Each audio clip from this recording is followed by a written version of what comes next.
प्रिय बच्चों, आज से हम अपना हिंदी पाठ आरंभ करने जा रहे हैं, जिसमें हम सर्वप्रथम आरोह भाग 1 के काव्य पाठ का पठन पाठन करेंगे। पाठ हम तो एक एक करी जाना, जिसके कवि हैं कबीरदास जी। कबीरदास जी संतों में सर्वोपरि कवि माने जाते हैं। इनके जन्म और मृत्यु के बारे में अनेक किंवदंतियाँ हैं। इनका जन्म 1398 ईस्वी में वाराणसी के लहरतारा नामक स्थान पर माना जाता है और इनका देहावसान अर्थात इनकी मृत्यु 1518 ईस्वी में बस्ती के निकट मगहर नामक स्थान पर माना जाता है।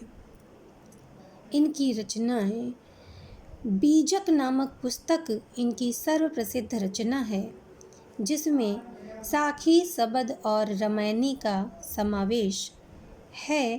ये कविताएं सबसे अधिक उनकी प्रसिद्ध कविताएं हैं। तो आइए हम पढ़ते हैं अपना पहला पद्यांश, हम तो एक एक करी जाना। कबीरदास जी कहते हैं कि हमने तो जान लिया है कि ईश्वर एक ही है। इस तरह से मैंने ईश्वर के एक रूप को ही पहचान लिया है।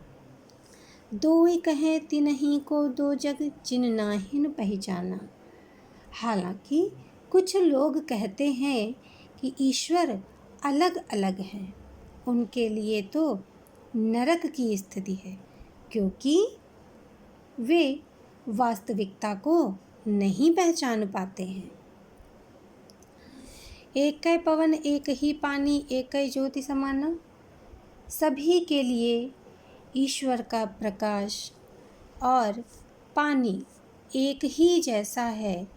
एक ही ज्योति समाना यानी कि पवन, पानी, हवा, पानी और प्रकाश सभी के लिए एक समान है। किसी के लिए अलग अलग कुछ भी नहीं आता, तो क्यों लोग ईश्वर को दो रूपों में जानते हैं? क्यों लोग ईश्वर को विभाजित करना चाहते हैं? एकै खाक गढ़े सब भाड़े, एकै कोहरा साना। कहते हैं कि कुम्हार भी एक ही तरह की मिट्टी से सब बर्तन बनाता है। भले ही बर्तनों का आकार अलग अलग बनता है, फिर भी वह एक ही मिट्टी से बने हुए होते हैं। जैसे बाड़ी काष्ठ ही काटे, अग्नि न काटे कोई। कहते हैं कि जैसे बढ़ई सिर्फ लकड़ी को ही काट सकता है, पर उसमें व्याप्त अग्नि को वह नहीं काट सकता, उसी प्रकार सबघत घट अंतर तो ही व्यापक, धरे स्वरूप सोई। कह रहे हैं कि हर व्यक्ति के अंदर एक ही ईश्वर व्याप्त है, भले ही उसने किसी भी प्रकार का शरीर धारण कर रखा हो। जैसे इन्होंने बताया कि एक ही खाक से यानी कि एक ही मिट्टी से सभी बर्तन तो बने हैं, किंतु उनके आकार विभिन्न प्रकार के होते हैं। इसी प्रकार हर व्यक्ति के अंदर ईश्वर ही व्याप्त है, भले ही उनके शरीर की काया किसी भी प्रकार की हो। माया देख के जगत लुभाना, काहे रे नर गरबाना। कहते हैं कि इसी प्रकार शरीर नष्ट हो जाता है, परंतु उसमें व्याप्त आत्मा सदैव रहती है। परमात्मा हर एक के हृदय में समाया हुआ है, भले ही उसने कोई भी रूप धारण किया हुआ हो। यह संसार माया के जाल में फंसा हुआ है और वही संसार को लुभाता है। तो हे मनुष्य, तुम किस पर गर्व करते हो? इसलिए मनुष्य को किसी भी बात को लेकर कभी भी घमंड नहीं करना चाहिए। निर्भय भया कहूँ कछु नहीं, व्यापै कहे कबीर दीवाना।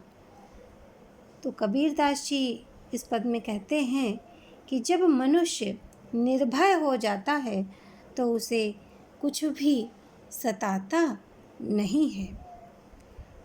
तो कबीरदास जी का कहना है कि अब तो आप ही को निर्णय लेना होगा कि ईश्वर एक है या अनेक है।